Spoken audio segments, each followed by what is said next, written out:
Welcome to the Genius Factory. Enjoy the video. You begin by taking a firm but relaxed grip and setting your stance.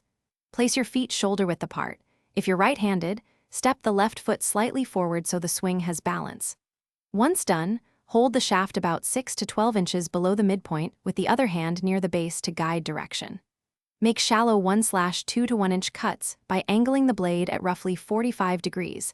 This lets you break crust without uprooting plants. Now you transition to steady, rhythmic chops, using short forward strokes and letting the hoe's weight do most of the work so you avoid fatigue. Move across the bed in 1 to 2 foot swaths. After a few passes, pause to clear soil and debris off the blade so it won't clog. Make deliberate cuts near weeds, turning shallow-rooted weeds under to decompose or pulling deeper roots out. Also make sure to keep that 45-degree angle so each pass slices cleanly. You finish by smoothing the worked area with a rake or brush and lightly firming high spots with your foot to create an even surface for planting. Once done, clean off soil, sharpen or file the blade if it's dulled, and oil the shaft or metal joints to prevent rust.